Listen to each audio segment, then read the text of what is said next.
Bem, então aqui o conhecimento dessa célula combustível foi muito importante, porque sem essa célula combustível, que é um material portátil de geração de energia elétrica, nós não teríamos os astronautas, nem teríamos ido à Lua, porque esse conceito de célula combustível foi o que foi usado para que gerasse energia elétrica nos foguetes, tanto russo quanto americano, né, os soviéticos, na verdade. Então, a célula combustível foi o grande segredo de gerar energia elétrica no espaço. Então, foi extremamente importante. Hoje em dia, a limitação da célula combustível é justamente que, uma vez que ela funciona, se ela parar de funcionar, você perde a célula combustível. Porque, como você está funcionando com uma queima de combustível, ela vai deteriorando o material pela temperatura, e quando ele para de funcionar, o resfriamento é tão abrupto que pode trincar o material e inutilizá-lo. Então, praticamente, a gente tem a ideia de que uma célula combustível, ela, uma vez ligada, ela vai funcionar até um determinado período, e depois ela acaba, e aí a gente tem que substituí-la. E um outro conceito também de 39, que é legal, que é o Becquerel. O Becquerel descobriu, né, que nós conseguimos gerar um efeito volta-voltaico, que eles chamam. Quer dizer, foto de luz e voltaico justamente de energia elétrica. Então, é geração de energia elétrica a partir da luz. E é o conceito que a gente tem para células solares de hoje em dia. E o Becquerel descobriu porque ele viu que os eletrodos com que ele trabalhava, quando eles estavam expostos ao sol, eles geravam energia elétrica sem ter nenhum motivo para fazer essa geração de energia. Então, até hoje é o conceito que a gente usa para gerar energia elétrica a partir do sol, da luz solar. Bem, o Michael Faraday, ele foi um cientista, tá, muito brilhante, porque ele não fez nenhum estudo formal, ou seja, ele nunca se formou numa universidade, porque ele nunca tinha dinheiro. Mas como ele tinha grandes interesses em ciência, ele procurava os professores e outros pesquisadores das universidades e trabalhava para eles como assistente de laboratório.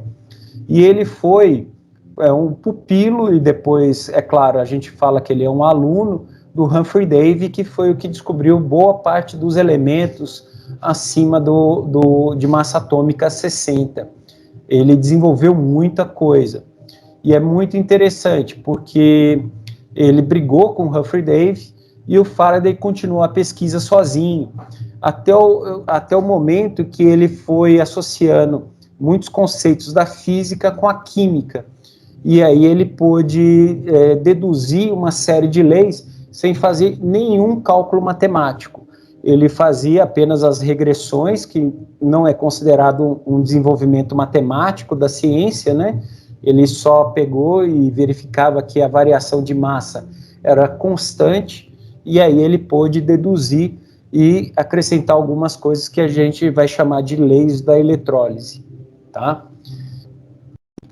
Inclusive, ele também é o idealizador da indução, que é justamente a geração de energia elétrica sem fios, sem meios condutores, apenas através do magnetismo.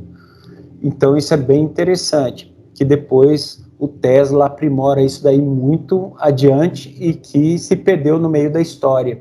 Por conta disso que a gente está atualmente redescobrindo muita coisa do Tesla, e ele tem sido uma referência porque as pesquisas dele estavam muito à frente do tempo. Até hoje a gente não consegue reproduzir 100% dos experimentos dele. Isso é uma situação assim bem vamos dizer assim, bem interessante.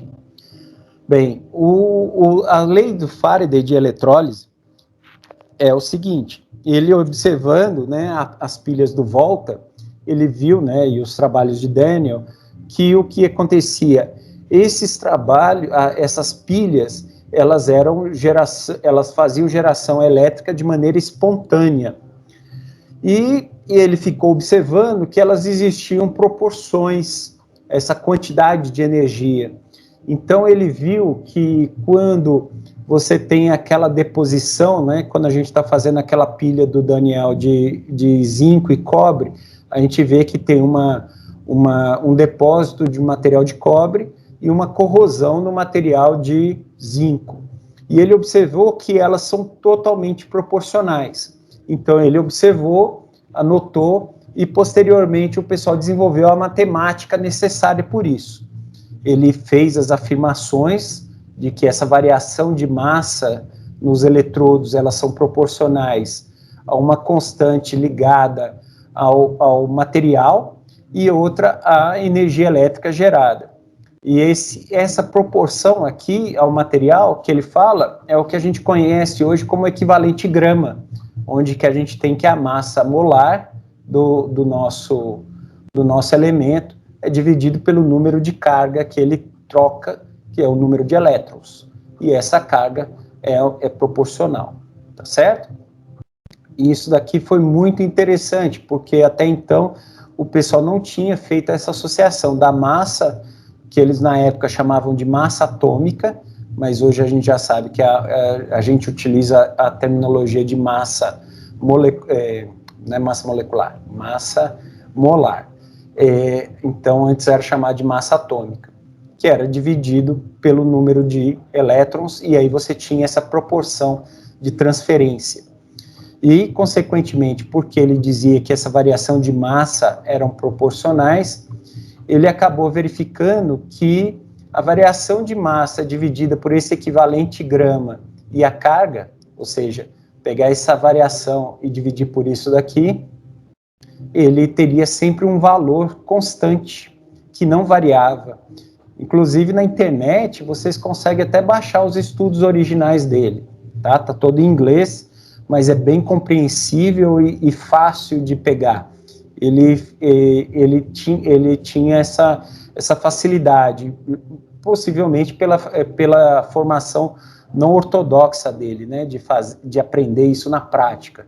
Então, ele desenvolve muitos conceitos e ele verifica essa constante, que depois o pessoal vai chamar de constante de Faraday.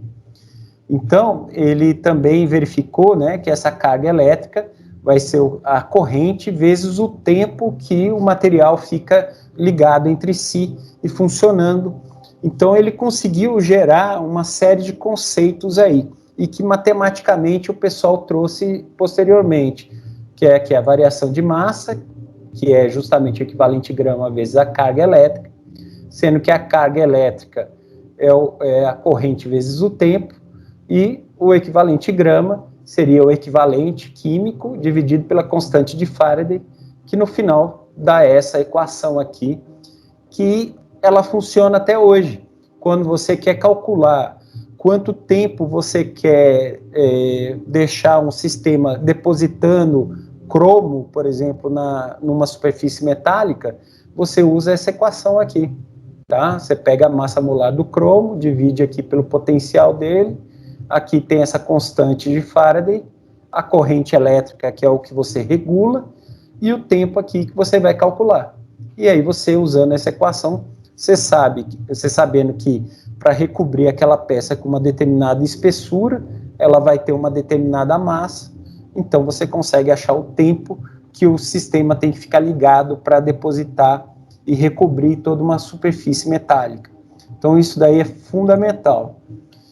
Na prática, como é que a gente traduz essa constante de Faraday?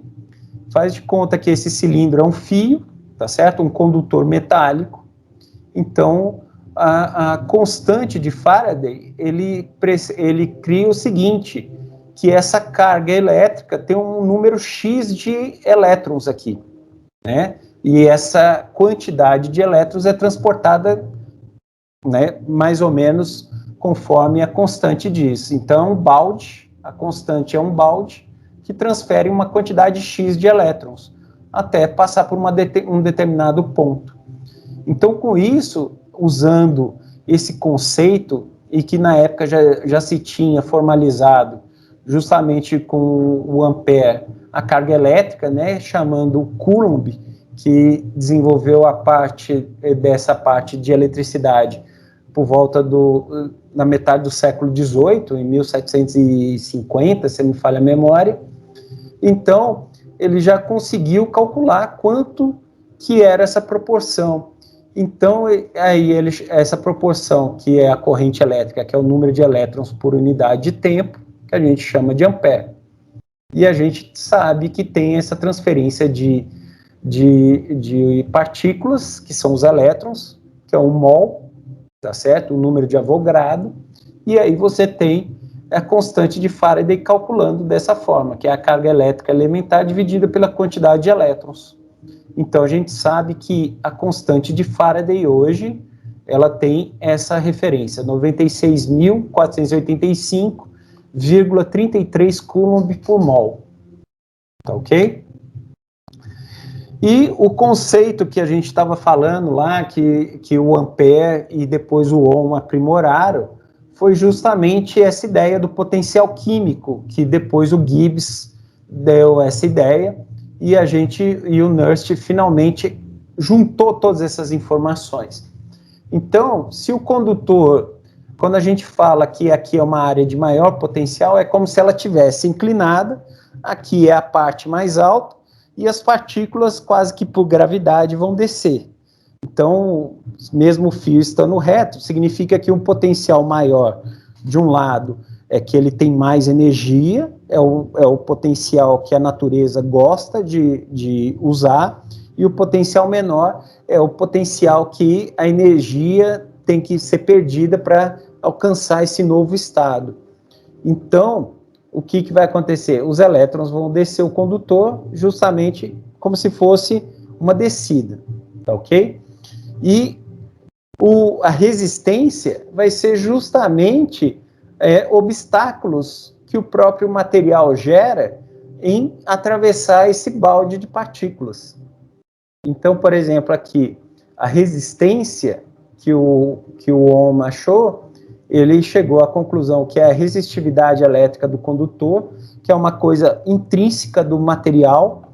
Então, quer dizer, cada elemento tem uma resistividade diferente e que, multiplicando essa resistividade pelo comprimento do condutor, ou seja, por esse tamanho aqui, vezes a seção reta dele, ou seja, o tempo que essa partícula demora para atravessar todo esse volume, vai gerar a resistência que a gente conhece.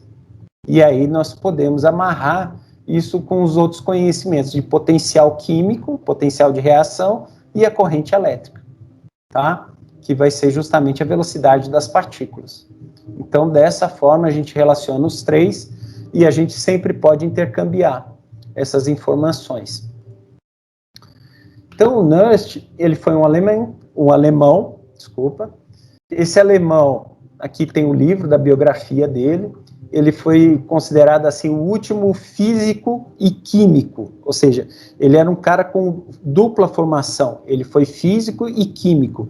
Então ele trazia essas duas áreas de forma que ele conseguiu unificar elas. Então, por conta disso que o trabalho dele foi muito importante. Ele ganhou o prêmio Nobel por conta disso em 1920, que é essa equação aqui que a gente vai conversar daqui a pouco. Aqui, só a título de curiosidade, né? Aqui é o laboratório que eles trabalhavam, para vocês verem aqui que o Nernst está aqui, que é esse carinha mais jovem. Tem o Boltzmann, que é um outro físico muito conhecido, que desenvolveu muita coisa na termodinâmica, e o Arrhenius, que era um outro químico que também trabalhou muito com o Nernst, já que os dois eram amigos e parceiros de laboratório. E aqui é só para vocês verem o Nernst já quase no fim da vida dele, dando aula.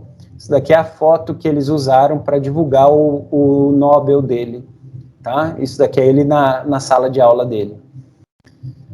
Bem, então o que o Nernst fez assim de tão importante? Ele criou uma amarração matemática tão importante porque ele conseguiu tanto usar a parte teórica da física e trazer ela dentro da química de forma prática. Então, isso daí, ele amarrou tanto o empirismo quanto a teoria. E ele também pôde, através da equação dele, criar uma relação que o Arrhenius gostou muito, né? Que é justamente o conceito de pH, que ainda era um conceito até então desconhecido. O Arrhenius desenvolve esse conceito e o Nust, por ser amigo e trabalhar na mesma área, eles desenvolveram essa relação aqui entre a eletricidade e o pH, que é justamente a causa da gente conseguir medir com um pHmetro digital, porque a gente vai medir a eletricidade da solução, a carga da solução, e aí a gente converte isso em unidades de pH. Então é muito interessante essa parte. Ele reforça as leis de Faraday e justamente ele consegue unificar tanto os conceitos de espontaneidade da pilha do Volta, quanto esse conceito não natural do Faraday de reverter o processo. Tá? E ele melhora ainda mais a questão da propriedade do material e da eletricidade, e ainda com o meio externo. Então, por exemplo, a temperatura do ambiente vai interferir na geração de eletricidade de uma reação química. Então, tudo isso ele conseguiu amarrar de uma forma bem construtiva. E ele justamente dá um novo pontapé justamente no conceito de Thomson, porque ele fala que aquele conceito de átomo ainda estava faltando informações importantes. Ele fala que falta ainda as outras coisas que vão equilibrar o elétron, porque até então você não tinha o conceito de próton aqui. Então você só tinha o átomo, que era o pudim de ameixa, porque os elétrons estavam na superfície do átomo. E aí ele já, de certa forma, antecipava que existiria prótons e nêutrons. Então é bem interessante todo esse desenvolvimento que ele fez.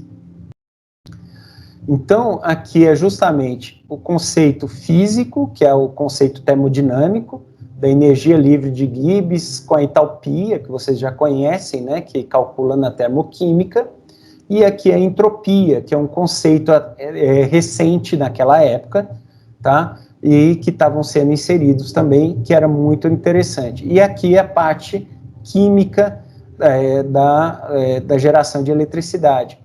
E ele conseguiu amarrar as duas usando o conceito de equilíbrio químico. Então, a gente junta essas três informações e chega na equação de Nust, que é muito parecida com essa, tá ok? E ele introduz um outro conceito que o pessoal desenvolve depois e chega em umas aproximações, mas que ele usa bem, que é esse conceito chamado de atividade química termodinâmica. Porque quando vocês calcularam as constantes de equilíbrio, né, vocês aprenderam isso lá na fisicoquímica e usaram um pouquinho na orgânica, o que acontece? E na analítica foi fundamental também, né? Essa constante, a gente geralmente falava que era a concentração dos reagentes, né? Mas ali é só para vocês verem que é uma aproximação matemática. Na prática, o que é a atividade química? É o interesse que aquela substância tem em entrar numa reação química. Ou seja, qual que é a participação daquele material na reação química? Que, é claro, vai depender do potencial, ou seja, ele está indo para um lugar de menos energia ou de mais energia? A natureza sempre vai buscar o de menos energia. Então, e a espontaneidade está justamente na reação acontecendo para diminuir esse potencial químico. Então, a atividade, o que vai ser? Um sólido, ele não entra na reação, ele é levado, ele está lá e é levado até ele a reação, tá certo? Ou você joga um material líquido ou um material gasoso no material sólido, e é aí que ele participa da reação. Então, o que acontece? O sólido, sempre que a gente encontrar um material sólido, a gente vai usar que a atividade química é 1. Já quando a gente está falando de soluções, a gente vai falar sobre a concentração. Então, a atividade de uma solução, de um sal ou de qualquer outra substância, vai ser justamente a concentração dessa espécie na solução. E quando a gente está falando de gases, a gente vai falar que é a pressão parcial. O que é a pressão parcial? É a contribuição, é a quantidade de átomos que está exercendo uma pressão naquele material. Por exemplo, nós temos a pressão atmosférica.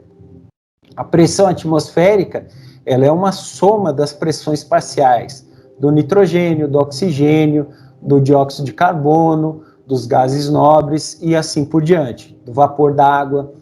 E o que a gente faz? A gente tem as proporções e aí nós aplicamos ela. Então, por exemplo, a pressão parcial do nitrogênio, o que é? É 79% da pressão atmosférica. Por quê? Porque 79% da composição da atmosfera é de gás nitrogênio. Tá ok, gente? Alguma dúvida até aqui?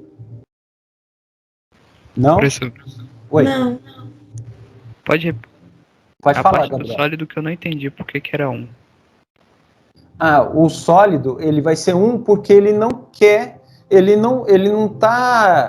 tá lá parado, e aí que a reação ocorre. Ele não vai participar ativamente da reação. Ele vai ficar ali parado, e quem vai fazer a reação ou é o líquido ou é o gás. Tá ok? Então, como a gente vai falar sobre os produtos dessas atividades, o número nulo de uma multiplicação é 1. Entendi, obrigado. É porque o solvente não vai participar da reação, Alexandre. O Alexandre está aqui perguntando, né, se a atividade dos líquidos é a concentração, porque consideramos o solvente como uma atividade igual a 1. Porque o solvente não participa da reação, ele também ele está sendo um meio que está levando o material até esse material, essas cargas das substâncias até o sólido para reagir. Ou então está levando entre duas substâncias dissolvidas. Exatamente por conta disso. A atividade é justamente o quanto que ele vai se fazer participar da reação química. Tá ok? E, então, de certa forma, o que vai acontecer? Quando a gente fala de equilíbrio químico, a gente usa geralmente a constante K, não é? Constante K, Kek, né? Seria justamente a constante de equilíbrio. Só que como nós estamos falando de reações, então nós não estamos no equilíbrio. Então, quando nós temos as reações, a constante de equilíbrio, ela vai ser, na verdade, um caso especial do que a gente chama de quociente reacional. Ou seja, a letra Q, ela vai dizer para a gente o quanto que a reação está participando. Então, é produtos dividido por reagentes, né, que é igual à constante que a gente já conhece. Então, aqui o Q significa que o nosso quociente reacional está abaixo do equilíbrio, então a reação vai ocorrer, então ela vai subindo até chegar até o que a gente chama de equilíbrio, e aí nós temos o Q virando a constante de equilíbrio. E quando a gente tem o Q maior do que o K, ele vai reduzindo, né, a reação inversa vai acontecendo até atingir o equilíbrio. Porque o equilíbrio, o que é? É quando a velocidade da reação direta é a mesma da velocidade da reação inversa. Então, quando as duas são iguais, a gente vai ter o equilíbrio. E aí a gente não vai ter uma reação tão aparente, mas ela vai estar acontecendo simultaneamente de um lado e do outro da reação. Tá? É por conta disso. Mas, em termos, somando tudo, vai dar zero. Ou seja, a velocidade vai ser igual a zero. Você vai ter o equilíbrio. Mas, na verdade, você está tendo a reação direta acontecendo e a reação indireta acontecendo. Elas vão estar acontecendo na mesma velocidade. Então, como é que a gente veria a equação do Nernst? Então, se eu tenho uma reação química, por exemplo, XA mais YB, ou seja, X mols de A mais Y mols de B, ele vai dar Z mols de C. Então, eu escreveria o Q dessa forma. Então, aqui meus produtos. Então, como eu só tenho um produto, eu escrevo a atividade de C elevado ao número de mols que ele está reagindo. E aqui embaixo seria o produto desses reagentes aqui, né? A atividade de A elevado a X vezes a atividade B elevado a Y.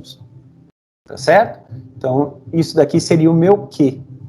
No momento que eu tiver a reação em equilíbrio, a gente vai ter esse Q igual à constante de equilíbrio.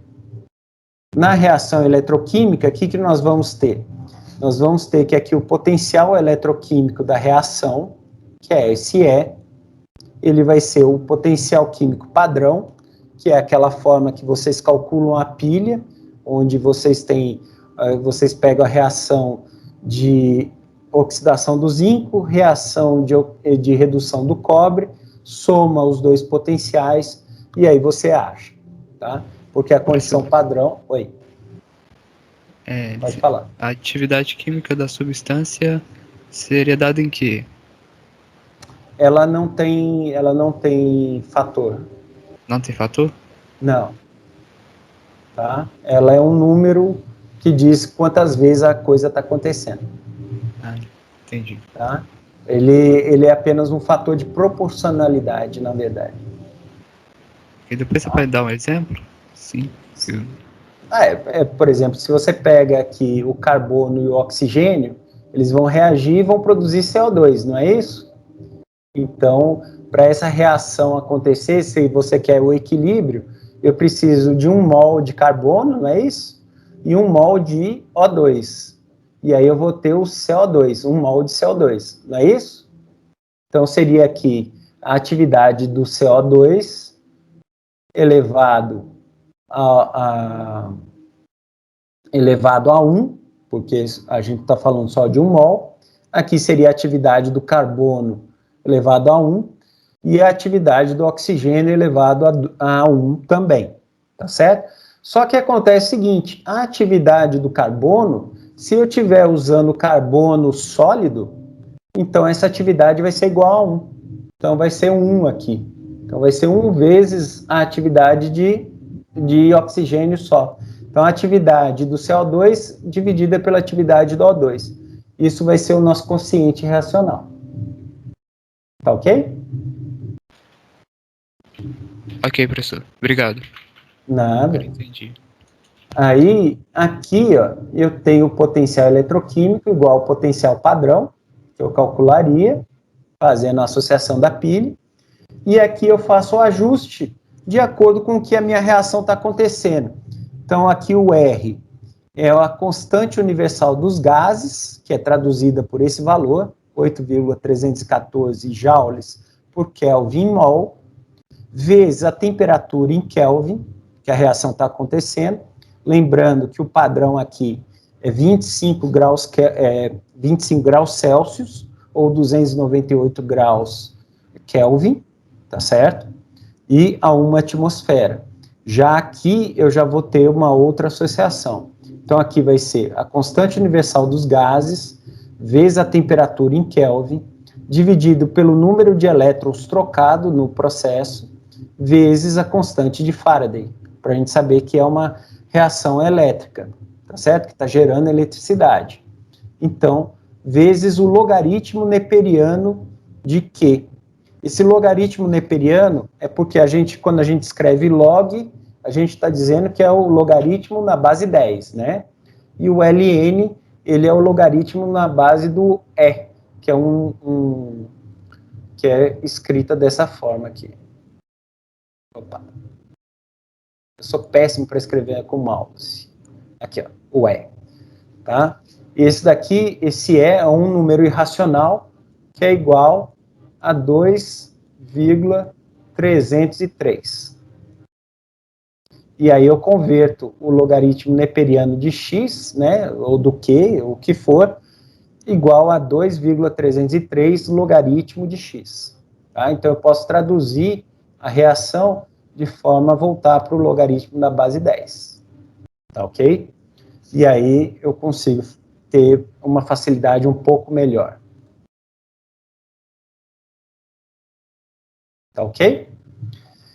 E, então, o que vai acontecer? Se eu pegar essa reação química e fazer a 298 graus Kelvin, eu vou ter aqui a reação escrita, e fazendo a conversão para logaritmo neperiano para log, eu vou ter a reação escrita nesse sentido. Aqui seria o Q das atividades, que é essa parte aqui de cima. Aqui, ó, que é essa parte aqui. Ela vai vir para cá. E aqui nós temos esse número, que é a multiplicação disso daqui usando, porque aqui o R é uma constante, o F é uma constante, e a temperatura padrão, então eu vou obter esse número constante. E aqui eu vou ter o potencial da minha pilha acontecendo naquela temperatura, e aqui o potencial padrão. E o que vai acontecer? Se eu atingir o equilíbrio, significa que isso daqui vai ser zero. Ele vai tender a zero. E aí o potencial da pilha vai ser igual a isso daqui. Então, dessa forma, o Nernst conseguiu amarrar matematicamente detalhes que a gente só conseguia através de medidas em laboratório. A gente não conseguia prever esse comportamento. Já dessa forma, nós prevemos com exatidão e precisão, né? Ou seja, nós conseguimos medir os valores até a ordem de grandeza que a gente quiser e sempre da mesma forma, repetindo sempre os mesmos resultados. Então, esse valor, ele é real, ele funciona e é muito prático. Tá ok? Tudo bem, gente? O que vai acontecer? Eu já estou quase terminando a aula, mas só para a gente fechar com relação à equação de Nernst, o que vai acontecer? Vou passar para vocês uns vídeos assíncronos, ensinando vocês a fazerem os cálculos, e aí eu vou dar os exercícios da apostila para vocês fazerem. Tá ok? Bem, então, okay. Quando a gente chega em 1953, o pessoal tenta unificar uma série de situações que estavam acontecendo ali. Porque nós temos o que a gente chama de célula galvânica, ou voltaica, que é a célula em homenagem ao Galvani e ao Volt, do processo de uma pilha. Esse processo de pilha, o que é? Nós estamos pegando a energia química, e transformando ela em energia elétrica. Então, para ela ser espontânea, a energia de Gibbs dela é menor do que zero, ou seja, sempre vai ser negativa, e o potencial elétrico vai ser positivo, tá certo? Potencial eletroquímico da solução. Então, sempre que ele for positivo, ele vai ser espontâneo. E aí nós temos o seguinte, a reação, ela sai do anodo para o catodo. Então, a reação acontece no catodo. Então, o elétron chega lá, e é lá que o elétron sai de um material para o outro, tá certo? Do meio interno para o externo. Então, a gente fala que a reação é focada no catodo, que é o funcionamento que nós temos de pilhas e baterias. E nós temos o que o Faraday descobriu, que é a célula eletrolítica, que eu pego a energia elétrica e reverto essa reação química, produzindo energia elétrica, então eu vou dar energia elétrica e armazenar energia química, de forma que eu consigo reverter o processo que era espontâneo, e ele deixa de ser espontâneo, tá certo? É um processo não espontâneo, onde a energia de Gibbs vai ser maior do que zero, e a energia eletroquímica vai ser abaixo de zero, tá certo? Dessa forma, a reação acontece no anodo, que é o processo corrosivo, ou seja, o elétron vai sair do meio interno para o meio externo, do anodo para o catodo, tá certo? E nós vamos usar esse material para fazer eletrodeposições, proteções catódicas, que é o que a gente vai ver na frente, que são maneiras de evitar o processo corrosivo. Tá ok, gente? Alguma dúvida? Eu sei que hoje foi mais teórico, mas eu fui nessa parte aqui justamente para vocês verem isso comigo, que a parte de cálculo é só aplicar a equação e entender o significado físico. Deixa eu ver aqui. O Alexandre pôs aqui que o valor é 2,718 e o 2,333 303 possivelmente, é porque realmente eu não guardo esse número. Sempre que eu vou atrás desse número, eu uso a calculadora para achar ele. Porque num cálculo de engenharia, a gente usa a letra E para resolver tudo. Então, o E, que é o número neperiano, a gente não traz. Então, possivelmente, é bem possível, tá? Mas ele é uma dízima. É 2, alguma coisa, eu sei porque eu guardo que é 2, alguma coisa. E é uma dízima bem grande, tá ok? Mas é isso mesmo, possivelmente é isso, tá? Mais alguma dúvida, gente? Não? Tá tudo tranquilo, então? Então, por hoje é só. Ah, sim, Gabriel. Uma pilha atua como uma célula galvânica e uma pilha recarregável atua como? Uai, ela atua, né, como esses dois. No momento que você está usando a energia da pilha, ela vai ser uma célula galvânica. E no momento que você está carregando ela, você tá fazendo ela como uma célula eletrolítica. Só que como a reação acontece dentro do corpo metálico da pilha, você não percebe as alterações dos produtos químicos, a não ser quando você vê que uma pilha que antes você estava descarregada, você carregou ela. Você simplesmente inverteu o processo e fez o que a gente falou. Ela pegou a energia elétrica que você tem na sua tomada e armazenou ela como uma energia química. E depois você pegou essa energia química e transformou ela em energia elétrica novamente. Tá ok? Mas o que acontece é que não é eficaz. A cada vez que você faz esse ciclo, né, que a gente chama de ciclo, esse carregamento e descarregamento de uma pilha, né, pilha, bateria, que é o mais comum, o que acontece? Apesar da gente falar que é uma pilha recarregável, teoricamente a gente chamaria ela de bateria, tá? Então essa bateria, ela descarregou a parte química, né, transformando ela em energia elétrica, e você usufruindo dessa energia elétrica, e depois você joga ela de novo. A cada ciclo que você vai fazendo aqui, a substância química vai se deteriorando. Então, com o passar do tempo, que é o que a gente chama quando a bateria vicia, é quando você não consegue mais reaproveitar o mesmo tanto de energia química que você tem pelo mesmo tempo que você carregou. Ou seja, você não consegue converter mais todo o material que foi convertido aqui de volta na energia química. Você não consegue reverter a reação de oxidação daquele eletrodo. Tá ok? Tudo bem? Tudo bem, professor. Obrigado.